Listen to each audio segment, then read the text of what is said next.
بسم الله والصلاة والسلام على رسول الله. ازيكم يا حبايب قلبي، يا رب تكونوا بخير. ان شاء الله انا هعمل معاكم النهارده طريقة عمل الكبدة الاسكندراني.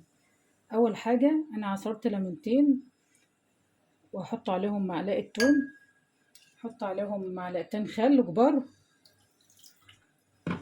احط البهارات بابريكا، ملح، فلفل اسمر، كزبرة، كمون. هقلبهم كويس. دي التتبيلة بتاعت الكبدة.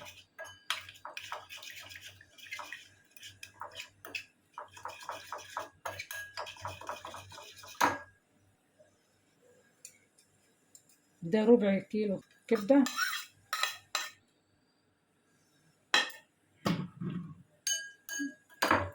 هقلبه في التتبيلة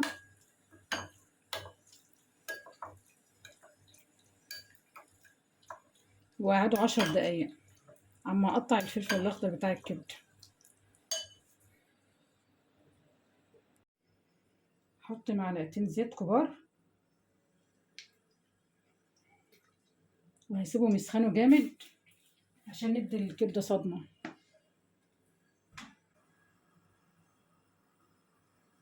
نزلت بالكبده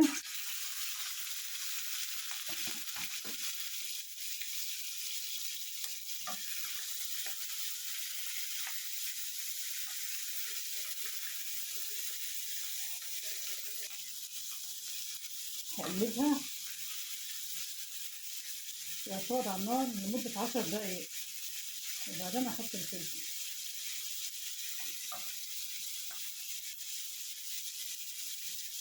ما شاء الله ريحتها جميله جدا.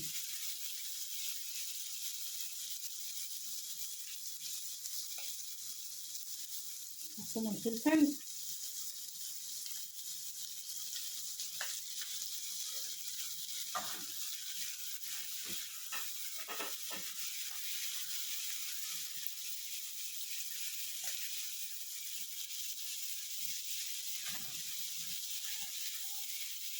لو عايزين تحطوا قرن حامي عادي حطوا، احنا ما بنحبش الحراق.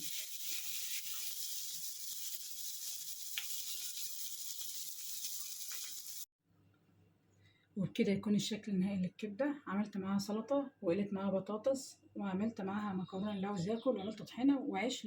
يا ريت تدعموني لايك وشير وفعلوا الجرس عشان يوصلكم كل جديد. والسلام عليكم ورحمه الله وبركاته.